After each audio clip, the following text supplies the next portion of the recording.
इस वीडियो में हम फैक्टराइजेशन का यानी गुणनखंड का ये क्वेश्चन करेंगे। हम इस एक्सप्रेशन को फैक्टराइज करेंगे। एक स्टूडेंट ने ये क्वेश्चन रिक्वेस्ट किया था।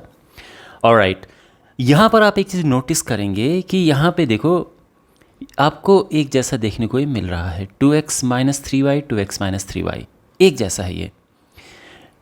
तो जब भी आपको इस तरह से कुछ मिले यहाँ पे एक जैसा, तो उसको आप लेट कर लीजिए कुछ, इससे ये एक्सप्रेशन छोटा हो जाएगा। तो यहाँ पे हम लिखेंगे लेट, और जो ये है 2x माइनस 3y, इसको कुछ और ले लो, a ले लो, z ले लो, कुछ भी आप ले सकते हैं। इससे क्या हो जाएगा कि जो हमारा गिवन एक्सप्रेशन है, जो क्वेश्चन जो हमारे पास है जिसका फैक्टराइजेशन करना है, वो रिड्यूस हो जाएगा। जहाँ पे 2x माइनस 3y है वहाँ पे a आ जाएगा। इस तरह से इतना क्लियर है अभी तक। और अब हमारे पास सिंपल सी क्वाड्रेटिक इक्वेशन बन चुकी है और इससे हमने फैक्टराइज करना है। तो यहाँ पर अब देखो कैसे करेंगे। तो जब भी हमारे पास इस तरह से होता है तो इसको पहले तो एक ऑर्डर में लिखेंगे, यानी a स्क्वायर वाला पहले आना चाहिए,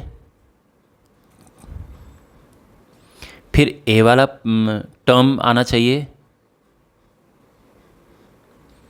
और फिर ये है ना, पहले a स्क्वायर फिर a वाला और फिर ये, और इसके बाद माइनस कॉमन ले लीजिए।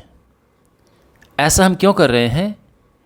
अब ये रिड्यूस होके एक ऐसी क्वाड्रेटिक इक्वेशन बन रही है जिसको हम मिडिल टर्म स्प्लिटिंग से आराम से फैक्टराइज कर सकते हैं। यहाँ पे आप मिडिल टर्म स्प्लिटिंग आराम से लगा सकते हैं। मतलब इसके बाद पता होगा आपको कि क्या करना होता है। पहले 8 और 7 इनको आपस में मल्टीप्लाई करना है, इनका गुणा करना है। तो 8 सते होता है 56। 56 के दो हिस्से ऐसे करो जिसको माइनस करके, देखो ये साइन बड़ा इंपॉर्टेंट है। अगर ये माइनस है तो माइनस करके बीच वाला आना चाहिए, और अगर ये प्लस है तो प्लस करके बीच वाला आना चाहिए। तो क्योंकि ये माइनस है तो यहाँ पर इसके दो ऐसे हिस्से करो जो माइनस करके 10 आए। दो हिस्से करने का मतलब है कि इसके दो फैक्टर करो, यानी गुणा करके 56 आना चाहिए। तो क्या होगा? तो यहाँ पर 28 दूने 56, इससे नहीं होगा क्योंकि माइनस करके 26 आ रहा है। और क्या होगा? 14 चौको 56 होता है, बिल्कुल 14 में से 4 गया तो 10 आ रहा है, यानी 14 एंड 4 14 इंटू 4 ये 56 होता है, और 14 माइनस 4 10 होता है। 14 4 याद रखना। तो ये हो जाएगा minus 8a square minus 14a plus 4a minus 7। आप यहाँ पे ध्यान रखना कि माइनस 14 प्लस 4 ये मिलके माइनस 10 बनाते हैं। तो ये ध्यान रखना, ठीक है। माइनस यहाँ पर है तो बड़ा वाला माइनस में आना चाहिए। इसके बाद फिर जैसे नॉर्मल प्रक्रिया है कि इसकी ग्रुप बनाओ, एक ग्रुप ये बन गया और एक ग्रुप ये बन गया, और फिर कॉमन ले लो। तो इसमें इस वाले ग्रुप में क्या कॉमन है? यहाँ पे 2 कॉमन है और 8 कॉमन है। अंदर बचेगा 4a माइनस 7, है ना। और इसमें तो बस 1 कॉमन है, तो अंदर बचा 4a माइनस 7। 4a माइनस 7 दोनों में है।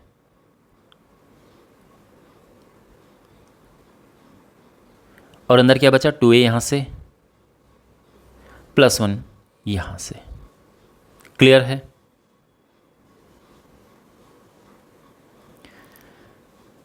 यानी हमारे पास है minus 4a minus 7 2a plus 1। तो अभी तक सब क्लियर, समझ आ गया होगा। अब वापस हम रिप्लेस करेंगे जो हमने लेट किया था, जो अज्यूम किया था। a की जगह पे हमें 2x माइनस 3y रखना है। तो ये हो जाएगा माइनस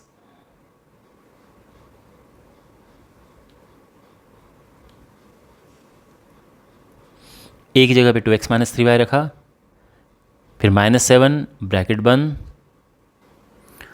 और यहाँ पे भी a की जगह पे 2x माइनस 3y, और प्लस 1 ये एज इट इज़ आ जाएगा। और ये हो जाएगा माइनस 4 का अंदर मल्टीप्लाई किया 8x माइनस 12y माइनस 7, 2 का अंदर मल्टीप्लाई किया 4x minus 6y plus 1, okay, और ये हमारा आंसर है, बिल्कुल परफेक्ट आंसर है। ये हो सकता है कि माइनस का अंदर मल्टीप्लाई कर दें तो इसका दूसरा आंसर आ जाएगा। यानी कभी हो सकता है किसी बुक में इसका दूसरा आंसर हो, या जिस स्टूडेंट ने मुझे पूछा तो बुक में इसका आंसर हो सकता है थोड़ा डिफरेंट हो, और ये भी आई मीन कहने का मतलब है कि माइनस का हो सकता है अंदर मल्टीप्लाई किया हो, तो उससे ये आ जाएगा 7, यानी जो माइनस का है वो प्लस का हो जाएगा, ये 8x यहाँ पर माइनस आ जाएगा, और 12y जो अभी माइनस का है प्लस का हो जाएगा, और बाकी ये हिस्सा एज इट इज़ आ जाएगा। तो ये यहाँ पर आ चुका है। लेकिन आप ये ध्यान रखना कि ये भी परफेक्टली करेक्ट आंसर है। अगर मैं यहाँ पे एग्ज़ाम इस क्वेश्चन को करो तो मैं यहाँ पे इसको छोड़ दूंगा, यहाँ पे इस जगह पे, ठीक है ना। तो ये ध्यान रखना, मैंने ये बस इसलिए लिखा है कि हो सकता है आपकी बुक में ये भी आंसर हो, तो ये गलत नहीं है, ये भी हो सकता है, ठीक है ना। बट इस तरह से इसको फैक्टराइज करते हैं, एंड आई होप आपको ये सोल्यूशन अच्छे से समझ आया होगा।